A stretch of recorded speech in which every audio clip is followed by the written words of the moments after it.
Hey, what up, Wavehealernation? I am here with the wonderful Coach Gabe. Hello. I'm very excited to have her here. We are at the UFC gym in Huntington Beach, and this is my home. I've been coming here since 2018. Gabe, you've been here, I think, for over a year now. It'll be a year in July, so coming up on a year. It feels like it. It feels like forever. But we have her here, and I'm excited to jump in. So, Gabe, let's just get right into it. All right. You came here not that long ago. You're originally from West Virginia, correct? Yes. Tell us a little bit about that whole journey and kind of what brought you over here. So plan was always California in the grand scheme of things. Mm-hmm. Turned out I ended up dating a guy in college, and when it came time to our senior year of college, we made a list of cities that we'd want to live in, and basically we're like, all right, whoever gets a job first is where we move to. And he found a job in Riverside, California. So we moved 1 month after graduating college straight across the country over here. I didn't have a job at the time. I moved out here with no job. He obviously had one. So that was a little bit stressful. I went through all of my savings moving out here, but I did everything on my own dime. Didn't have any help from my parents, not because they didn't want to, just they couldn't financially help me with the move. So that was a little bit of a scary transition. I had about 4 months worth to live here before I absolutely needed a job. And it only took me about a month to find something, and it turned out to be training was my first job when I moved out here. I went to LA Fitness looking for a membership and walked out with the job. So, yeah, it's not too bad of a first few weeks here, but yeah, that was kind of like the gist of moving out here was very, very quick. We decided to move in March, and then by May it was official, and then in June we moved. So very just up sticks, graduate and peaced out. Yeah, and this was 2019? 2018. 2018. Yeah, so it was June of 2018 is when I moved out here. Got you. Yeah. Wow. Okay, so and you don't have any family out here, right? No. Wow. No, that's all my family's crazy. back home. Yeah. Yeah, props to you. Thank you. I came out here in 2015. I visited a few times. My dad lives out here. Okay. My mom lives on the East Coast. Grew up with my mom and her side of the family. So it's still just a big culture shock. But I know the journey. I had only visited hard. California once before moving here. So, but I loved it when I came and visited, and it was something I always wanted to do ever since I was little. Yeah. Just didn't expect it to happen as fast as it did. But we're making it work. Yeah. So you got into fitness. You said that was your first job. Were you doing that back in West Virginia, or did that happen all here? So I was lifting a lot back home. I played hockey for 10 years. Okay. So when I got to college, I stopped playing hockey as much. I was in a club, but it was just once a week kind of thing. So I needed to do something. So that's when I picked up weightlifting.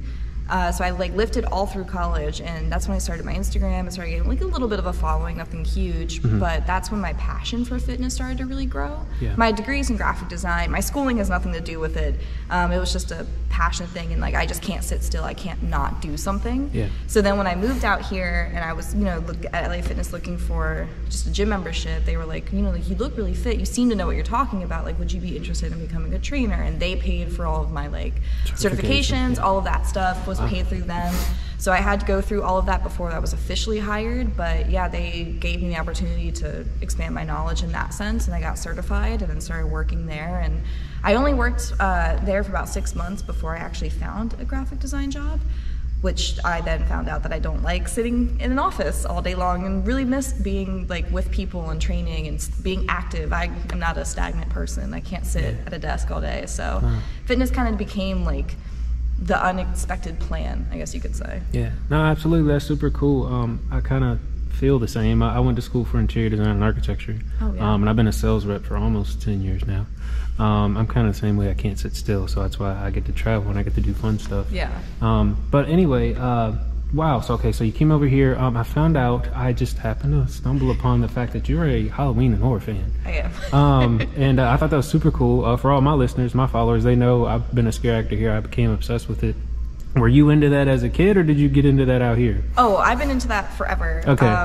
When I was really, really little, the Evil Dead 1980 version is my favorite movie, just of all time. And it was a joke between my dad and I. Anytime my mom left the house, of do we have enough time to watch the Evil Dead? She thought that she didn't want me watching it, but she was like, that's not what our 5-year-old daughter should be watching. Yeah. But I've been a scary movie kid since I was little. When I hit high school, I was a tour guide at a haunted house, and I did that all through high school, which was really fun because we got to all dress up, and loved being able to scare people and set people up for it. So no, the horror thing has been just ever since I was a little kid, and it's just gotten even better moving out here because now there's so many things to do and like conventions to go to. Yeah, it's a huge community out here. You hear that midsummer scream? She's ready. I'm so excited. Yes, I am ready. Yeah, no, that's really fun. And then you were talking about, we talked a little bit, you were thinking about going to Knott's or somewhere else to scare this year? Yeah, so, which I don't know if we'll get to this, but when I had my mental breakdown last year and I quit my job and was looking for other jobs, one of the things I was looking into was becoming a scare actor. And I actually got to the second round of interviews. But at the time, I just started up around here, so just scheduling-wise, it didn't really work out. But it was something that like I was interested in doing, and I probably will do eventually at some point, just because you have to. Yeah, I think you have to. You're ready. You're ready. Yeah, so I did get through like the second round of interview process. I was to the point where they wanted me to come in physically, but at that time I was getting busy here, and just it didn't work out. So that was just like a quick thing I was possibly thinking of doing last year, and probably will still eventually do at some point. Well, the beauty is you're in Southern California. You have opportunities to go scare for one night at a home haunt. You can go to Knott's and scare it one night. You know, just got to tell them your schedule. So I'm excited for you. I can't wait to be scared by you. We're going to be checking out some stuff. So this year, and they always have new stuff coming. So let's get right to that. In case you didn't know, for my followers, the podcast is called Tsunami Healing. It is about how whatever creative thing, art form that you do, how is that healing and therapeutic for people? And I was in a very, very, very dark place back in 2019, and I've talked openly about this to the point where I didn't want to be here anymore. And it got real and it got scary for me when I started looking up ways how to take my own life, and I didn't want to be here. And I'm in a much better place today. I got to talk to my therapist about it, and I'm very thankful for that. So let's jump right into that. You said that you had a mental breakdown not that long ago. Tell us a little bit about it. How did you get there? So it was a buildup of a lot of things. Moving obviously is a part of it. My relationship was a huge part of it. And it's coming up on 1 year actually, because it was on my 25th birthday, legit on my 25th birthday, I said I had a quarter life crisis. That was kind of the day that I was like, I'm not happy. I know like a few months beforehand, my boyfriend had mentioned a proposal, and that's kind of when the little snowball effect started in the back of my head of like, oh shit, like do I want this forever? And I started realizing just how much of what because I've been here for almost 4 years at the point, it's like so much of what I had done since I got here was to please other people, to just like try to get to the point in life where, you know, we can settle down and have money. And I was unhappy with my job, and I was unhappy in my relationship. And we moved actually we were living in Riverside up until April of last year. And I got a new job, which brought us out to Huntington Beach because my job for design was in HB. And we moved before I even like got my first paycheck, and moved to a place. I didn't even see our apartment before I moved there. He signed the lease without me seeing it. But in the grand scheme of things, it was like the next best step for us. But it made, like, I realized now looking back that I was just going along with it because that's what was expected of me versus that's what I wanted. So a lot of that built on top of me realizing just how much the move affected me. I was very, very homesick my first year here.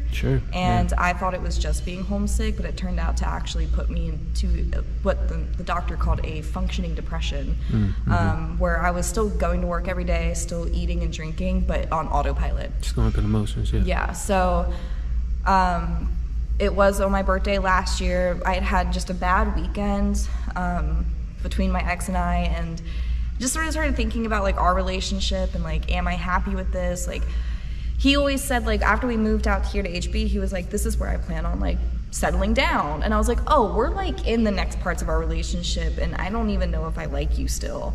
It was hard because we dated for almost 7 years. So that's a long time to be with someone. I moved across the country. I was going to say, he's the only person I have out here. So it's a lot of that was just me like, it'll get better, and then it didn't get better, and I finally just snapped. And my birthday was on a Monday last year, and then by Sunday, so about a week later, I'd had like an epiphany fully of like, I can't be in this relationship, I can't do this job anymore, like I'm unhappy with where I'm at.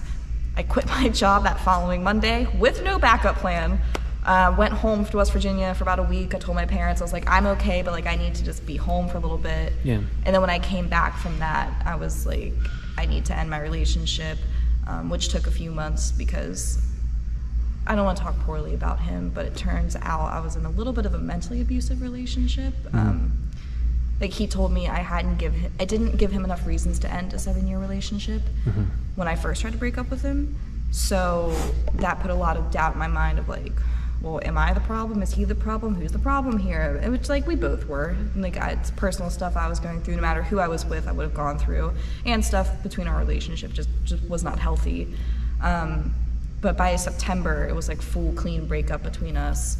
I moved out of our apartment together. I got this job about a week after coming back from West Virginia, which literally was just me looking desperately for something. I was just applying to anything. And yeah, I quit my job and like sat down in front of my boss, Jeff, my boss now, and I was like, this is what I want to do. Is like, I already have experience as a trainer. Like, I think this is a much better environment for me to be in. And it worked out like so well. I fully like attribute this place to saving me in more ways than one, because I was also at a place where like it would just be easier not to be alive was my mindset. And then the doctor gave me medicine because I was having severe panic attacks. And I remember having those thoughts of like, I could just take this whole bottle and go to sleep and not wake up. And like, I was okay with that, which was when I was like, that's not okay. So yeah, it was a lot. And it was probably, I'd say like my birthday, June 21st, until mid-September, until I started even feeling normal again. So it was a long period of time of just like shell of a person. Which I'm sure you know exactly how that feels. It takes time, and I mean there's stages to grief and forgiving yourself, forgiving the other person. That's a lot. And thank you for sharing that with us, Gabe. It's better for me to share. So all right, let's talk about that. So now you're here today. Like you said, it's been a year. That's awesome. This has been our home. This has helped us a lot. Talk about, how has this helped you heal? How has this been a place that's positive for you and help like lift you up? And I mean, you, like you said, you get to work with people every single day. You get to see their accomplishments. You get to win with them. Exactly. So yeah, tell us about it. When I first started here, it was not so easy. I was late my first day because I had a panic attack in the parking lot, which Jeff was very kind to me because he knew what I was going through, and I was very honest, just upfront with him, like, hey, I'm going through a lot of shit right now. There's going to be days where I just can't. And he was understanding of that. So it was about a month of, like, there were days where if one person talked to me in here, I would burst into tears because I was just so overwhelmed and anxious.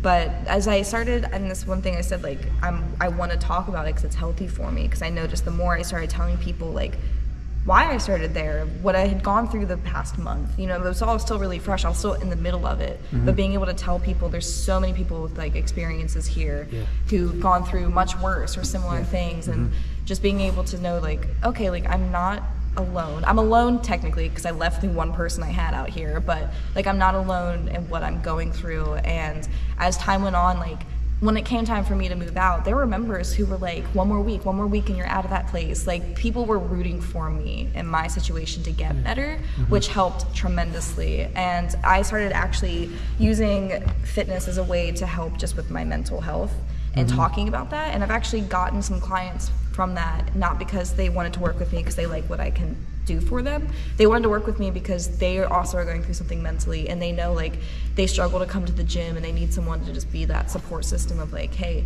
even if all we do is we don't talk and I just show you what to do and we do the entire session in silence. Like, I've had members who've done that. They're like, I'm just not in a good place right now. I don't want to miss out. And like, after what I went through, I realized how much physical fitness does play a huge part. You move through it. You work through it. Because there are so many days where, like, I didn't even want to come to work. But I got here, I got a workout in, and it's like, now I feel so much better. And being able to kind of, like, it's one of those things that everyone says it, but you don't experience it until you go through it. Like, I know I'll feel better if I work out, I just don't want to. And I know how hard that can be, like, just getting out of the house to the gym. That's a win. That's a win. Right. And I had clients who would say, like, I'm in the parking lot right now, like, I don't think I'm going to be able to make it into the building. And I'm like, hey, but you still tried. You showed up to the building. Like, even if you can't make it in because what you're going through is too much right now, like, at least you showed up. You put effort in towards yourself. Best coach ever, guys. Best coach ever. Best coach ever. So I'm what I went through has helped me a lot with my clients, because I can like sympathize with them and tell them like, I love fitness, and I went through a month period where I dropped 10 pounds and wasn't eating and wasn't working out. And it's crazy to think now, like, I'm up almost 15 pounds of muscle from where I was a year ago, just because I've showed up, you know? I love it. I love it. Yeah, so it's helped me a lot to be able to bring something extra to the table. That not to like, oh, the other coaches can't bring that, but it's something very specific you have to go through to be able to give someone that like support they need without making it seem like you're trying to empathize with a situation you've never been in. Absolutely. If that makes sense.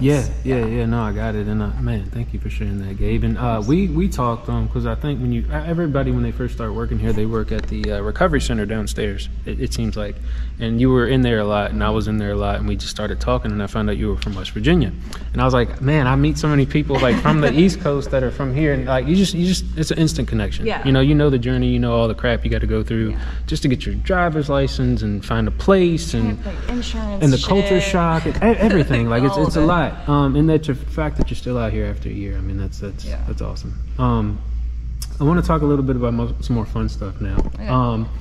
You go by Gabe, but I believe your real name is it Gabriella? Gabrielle. Okay. Yes. Tell us a little bit about, was that your nickname in high school, or where did that come from? Since I was 6 weeks old. That's my nickname. So, first of all, I'm just gonna say it right now, I have the like blandest name in my entire family. I have 4 siblings. My brother's Wolfgang, and my 2 sisters are Willow and Phoenix. So Gabrielle's pretty mellow for like, people always think Gabrielle's such a cool, unique name, and I'm like, it's really not. You meet my siblings, they're way cooler than me.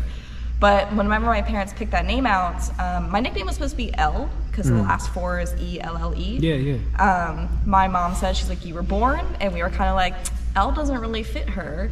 And they knew they didn't want me to go by Gabby. They didn't like that nickname. I personally don't like that nickname either. So my mom said I was just the baby for a little bit. You know, obviously they'd call me Gabrielle, but you know, in passing it was like, oh, grab the baby. And mom said somewhere within that it transitions to the baby Gabe. And then from there it's just been Gabe. So literally, like, since you can look at like kindergarten worksheets and I wrote Gabe as my name. Like, I've been Gabe for years. I feel like that's like your rap name, like Baby Gabe in the house. Gabe in the house. No, I like that. That's super cool though. Wow, big family. Yeah. What is it like, being the only one out here on the West Coast? I mean, are they looking at you like, oh man, like Gabe's out there doing her thing, like that's crazy? Yes and no. It's hard. Yeah. So my 2 sisters, my youngest one just turned 18 2 weeks ago. Is graduating high school. The other one's a sophomore in college, and then my older brother is a year ahead of me, so he's just working right now. He's done with school. So yeah, I am the first one to uproot and leave, which was hard. It was hard, especially because this is something I learned going through what I did last year, is I'm very close with my family, and a lot closer than I realized I was. So moving was a lot harder than I thought it was going to be. When I first told my parents I was moving, my mom didn't talk to me for a week, which was hard. I cried like every other day. From the time we found out we actually were moving till I moved, I cried on the plane. This really sweet dude like talked me down from like a hysterical crying attack on the plane. He was like, it's okay. Yeah. So it was really hard because I didn't realize how much I relied on my family, but I'd always been around them. Even when I went to college, I was only a 2.5-hour drive away. So I could have easily go home for the weekends if I needed to. You know, I was always accessible to them. So now not having them at all was a huge difference, especially because my boyfriend at the time, his family and him are not very close. Like, he doesn't talk to his parents every day. Like, I'm in a family group chat. I'm with the group chat my mom and dad. I talk to my sister every day. Isn't it crazy like how that all develops? Like, just being out here. So for him, the transition was easy, and he didn't see why I was as upset as I was, or like why I was as homesick as I was. And he always thought it was homesick for West Virginia, and I was like, no, it's homesick for my family. West Virginia is West Virginia, but it's like my family lives there, and all my friends live there. Like, everyone I know literally lives there. So it's like 2 different lives or 2 different worlds. It is, and that transition was a lot harder than I thought it was going to be. But I go home every year at least, and my family visited me back in 2020. They all got to fly out here, which was all of their first times in California. That's that you were able to like create that opportunity. Yeah, exactly. I had like a list of things. I was like, we have to go do all this stuff. So it's cool because I'm now the like elusive California sister, right, you know, because no one ever sees me. But it also makes it like that much better when I do get to go home, because it's like they say, distance makes the heart grow fonder. It makes you cherish like that time that you have with them a lot more. Yeah.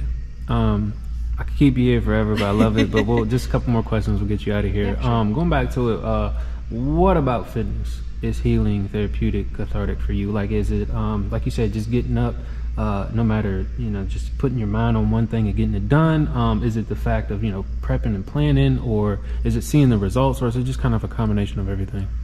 A little bit of a combination. I think a big part of it's the results. Yeah. I was really skinny as a kid. I was actually like bullied a lot because I was really skinny, and I don't think that plays a huge part in why I like being this like big buff chick, as people call me here. But honestly, it's more just like I like to be able to be my size. I'm like 5'3". I'm cutting weight right now, so I'm like 133. But my size and being able to do the things physically that I can do is rewarding for me, especially like seeing people's reactions to me being able to do the things that I do. Like for my stature, to be able to like squat 200 pounds is pretty like that's badass, dude. Yeah, and like my goal for bench is 135, and like I think 120 is my max right now. So I like the challenge of how can I push myself. Like I'm a small person, but how can I push myself to even like higher? My nickname in hockey was Killer Munchkin.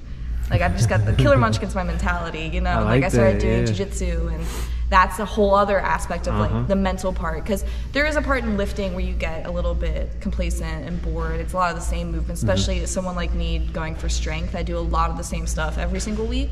So jiu-jitsu was then like a mental puzzle of like, here's all these like random pieces, and I'll put them together and try to like tap someone out. So, but it's still like, people comment on my Instagram all the time how much they've loved seeing like me progress in jiu-jitsu and progress in the gym, and like just the years worth of change that I've had has been noticed by people back home, people who have said like, when I first met you, you were like a shell of a person, and now you're who you are. And like, and everyone like knows who I am, and they get excited when they see me. Like so many members here, which was so unexpected, told me that I'm always a ray of sunshine.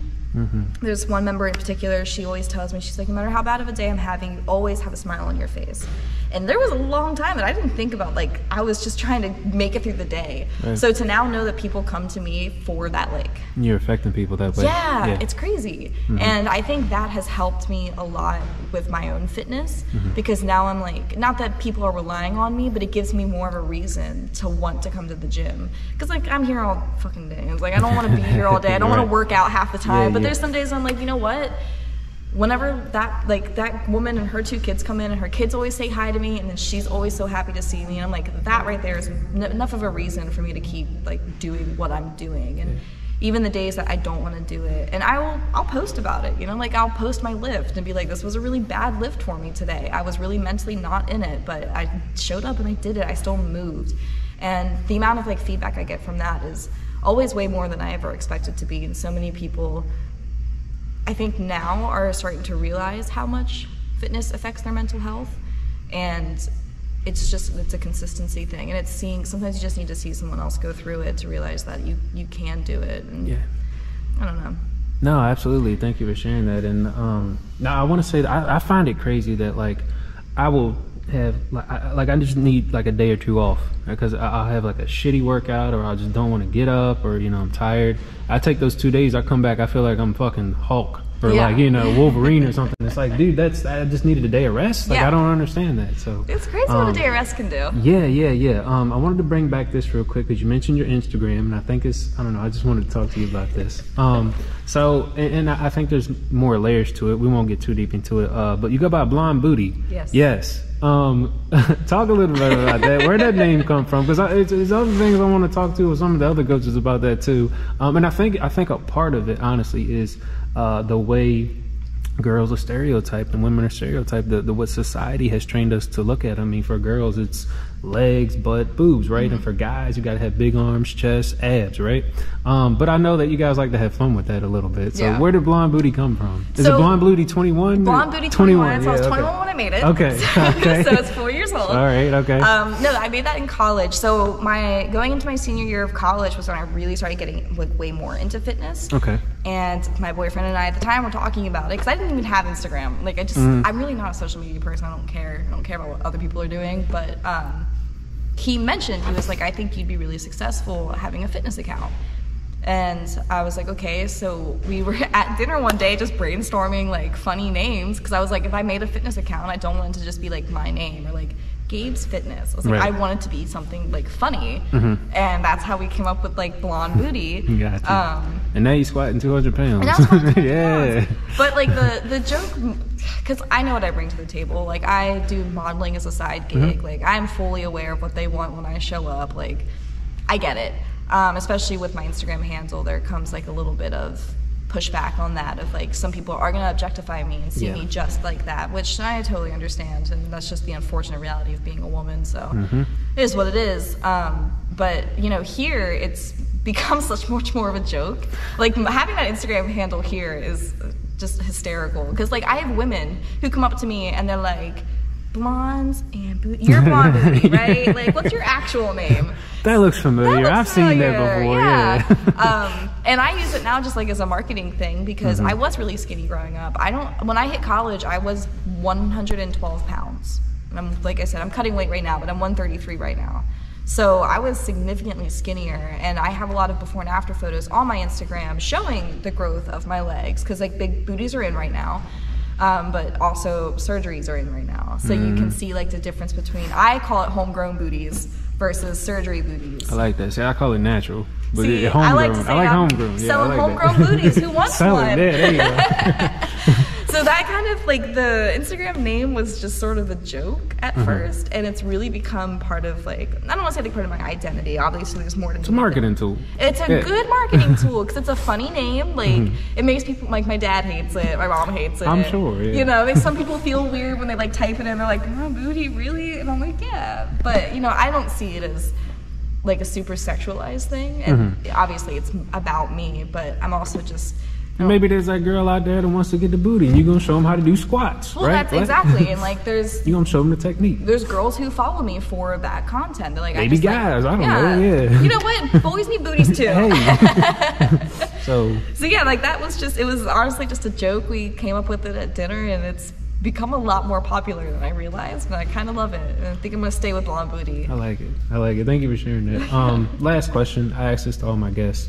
Man, it's like you said, she does so many other things. She's a model, she's a graphic designer, super cool. It's about to be a scare actor. Just getting back to it, what thought, idea, wish, hope, prayer, whatever it is, what would you like to leave all of the listeners of the Wavehealernation with out there? I mean, as cliche as it sounds, it gets better. And I know there was a point in my life where like I didn't believe it. And it was like, there's no possible way it could get better. But if I could talk to myself 6 months ago and be like, you know, you're gonna be like, I'm way happier now than I have been in the past 4 years. So just being able to know like, this too shall pass, like all of those super cheesy sayings, like it is cliche, it is cheesy, and it can be not what you need to hear at the time. I know when I was going through it, that was like the last thing I wanted to hear was like, this will pass, like just make it through. But it really will. And you can give up, but then that's it. And you know, it's like I could have given up. You know, I could have never met you because I would have not been here. Yeah. You know what I mean? And it's here we are. Here we fucking are, you know? Like, it really just comes down to something so simple, and I think about that all the time, of like, if I could talk to myself when I was going through it, all I would say to myself is like, it's going to get better. You don't believe it right now because your brain is messing with you, but it's going to get better. So it's super simple, but it's like sometimes simple is what it is, you know what I mean? Yeah, no, I'm glad you said that because I think people need to hear that. Yeah. Is that you're living proof. Like you said a year ago, that's where you were. Today, look at where we are. Look at where we are. And man, that's so cool. Thank you for sharing that. Yeah, of course. Go follow her on Instagram, BlondeBooty21. And if you want to work with her, you can come right here to the UFC gym, Huntington Beach. and I'm sure she'll be happy and excited to kick your ass, because she kicks our ass all the time in the classes that I take, and I love it. So, Gabe, thank you so much for being here. We appreciate it. Wave Healing Nation, Tsunami Healing. We are out of here until the next episode.